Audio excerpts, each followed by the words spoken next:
हम सब मुंबई जाते हैं तो समुद्र किनारे जरूर घूमने जाते हैं।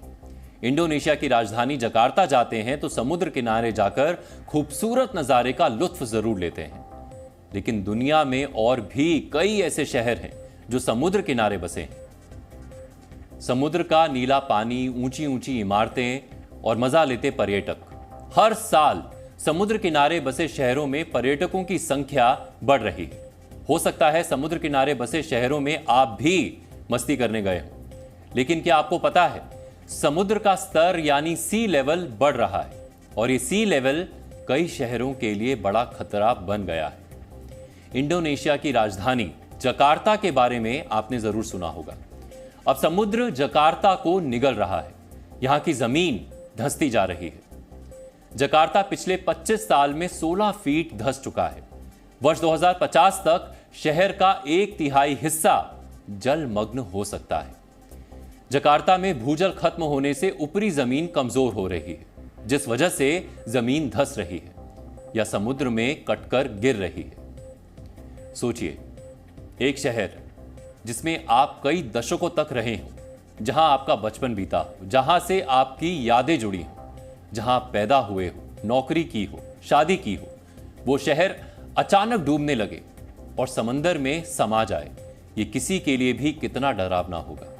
जकार्ता के लोगों के साथ भी बिल्कुल ऐसा ही है। ग्राउंड वाटर पंपिंग की वजह से इंडोनेशिया का यह शहर प्रति वर्ष यानी हर साल 6.7 इंच तक डूब रहा है। इस देश के लिए यह इतना बड़ा संकट है कि इंडोनेशियाई सरकार ने हाल ही में अपने 1 करोड़ लोगों को यहां से शिफ्ट किया है। इस खतरे को देखते हुए राजधानी जकार्ता को वर्तमान स्थान से 100 मील दूर स्थानांतरित किया जा रहा है। सवाल है कि जकार्ता के साथ ऐसा क्यों हो रहा है? अब हम आपको इसकी वजह बताते हैं। जकार्ता शहर दुनिया का सबसे तेजी से डूबता शहर है, जो 25 साल में 16 फीट धंसा है। इसका मुख्य कारण बड़ी मात्रा में भूजल को निकालना है। जलवायु परिवर्तन के कारण जावा सागर और बढ़ रहा है, जिसमें राजधानी समाती जा रही है। जकार्ता की हवा और भूजल बेहद प्रदूषित है और यहां नियमित रूप से बाढ़ आती रहती है।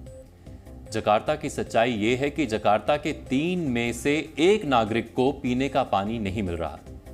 पानी की कमी के चलते जकार्ता में कई अवैध कुएं खोदे गए। ये अवैध कुएं पूरे शहर में हैं। इससे भूजल यानी अंडरग्राउंड वाटर खत्म हो गया है।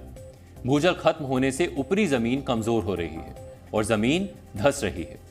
ऐसा नहीं है कि जकार्ता को बचाया जा सकता है, लेकिन इसके लिए इंडोनेशिया सरकार को बहुत तेजी से काम करना होगा।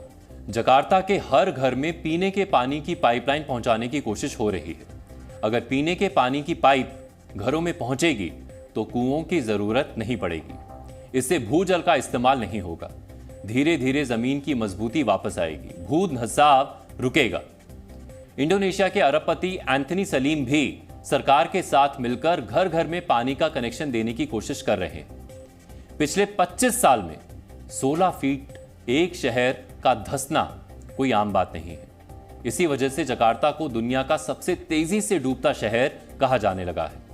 जिस तरह से समुद्र अपनी सीमा को लांघकर शहर पर कब्जा कर रहा है, उसे देखकर लग रहा है कि जकार्ता बहुत जल्द इतिहास बन सकता है। Zee News.